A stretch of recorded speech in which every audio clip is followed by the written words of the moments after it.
Wow.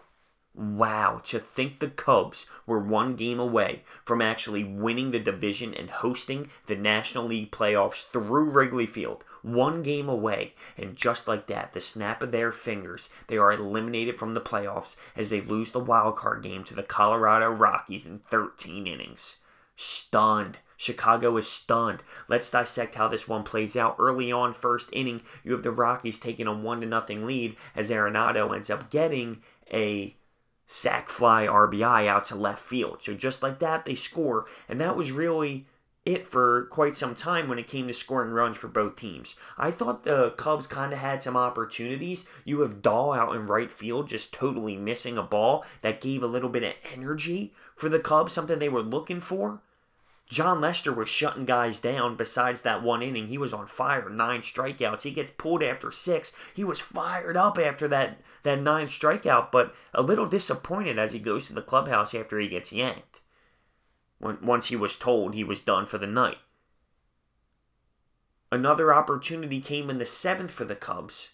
You have Kyle Freeland going 6 2/3. Trevor Story makes an outstanding catch at shortstop, which allows a Cubby to stay at first base. Olavino comes in. He's a little sloppy. The crowd's getting loud. The heartbeat's probably going. Getting a little nervous. A pass ball, just a horrible pitch. Pass ball, you got runners moving around. Then when the Rockies think they get the 3rd out in that inning, it's actually catcher's interference. And it keeps the inning alive, and it's bases juice for Jason Hayward up the bat. But he strikes out. Couldn't get the job done. Could not manufacture any runs. So it's still 1-0 going to the bottom of the 8th. 2 outs. You have the Cubs allowing Gore.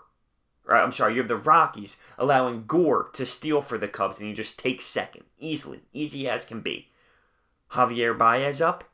Hits one clutch hit to center field, and that scores a run to tie it in the 8th. It is now 1-1. You have guys like Cole Hamels coming in for the Cubs at this point. I was surprised he got yanked as early as he did, but the Cubs had an opportunity to score late in this game, so they had to yank him up when it was his chance to bat. You have to. I don't think they wanted to pull him that early, but with an opportunity to win the game, you have to. They also threw Kyle Hendricks out there. They were going all for it. I mean, it's do or die, right? But they were rocking and rolling with their starting pitch and doing as much as they possibly could. Wow, just a clutch hit for Javier Baez, by the way, in that situation. This game was insane. So we go to the top of the 11th. Rockies load the bases with 2 outs. Parra actually keeps the inning alive with a great jump off first base and beating the throw to second for a tag. You would think a shortstop third base gets a ball to end the inning, you go to second, easy as can be. But he really hustles, he beats it out at second. That keeps it bases juice, 2 outs. They couldn't cash in the 11th inning.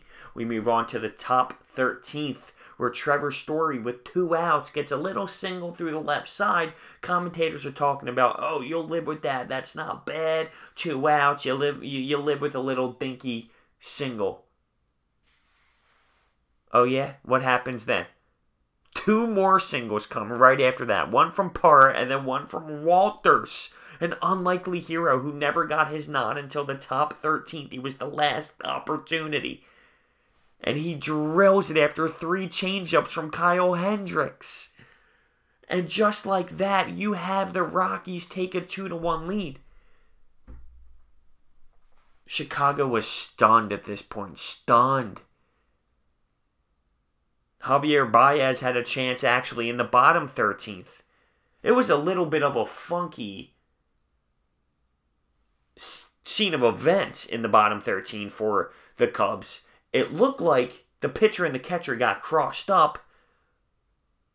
You thought the batter, Gore, gets rocked in the elbow, so they bring him to first base, but it actually didn't hit him at all. He gets called back to the plate and strikes out on the next pitch. Then Javier Baez is up. He gets out. The Rockies stunned. the Chicago Cubs. It just blows my mind that the opportunity to win the division was right there in game 163. To take the division and have home field advantage through the National League playoffs was right there. And to do that, you had the game 163 in Wrigley.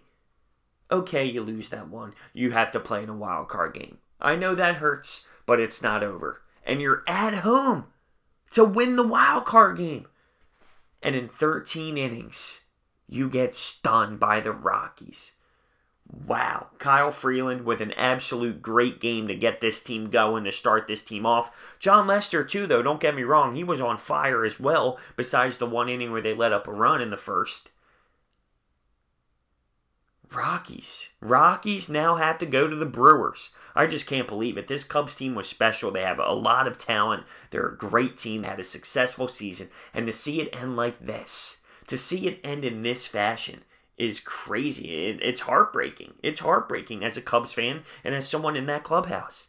Their roster is too talented for that. And to think they were this close, that's what makes it even nuts. Even more nuts. They were this close of having playoffs roll through Wrigley Field. Let me know what you think down below. This was a crazy wild card game. I'll see you next time.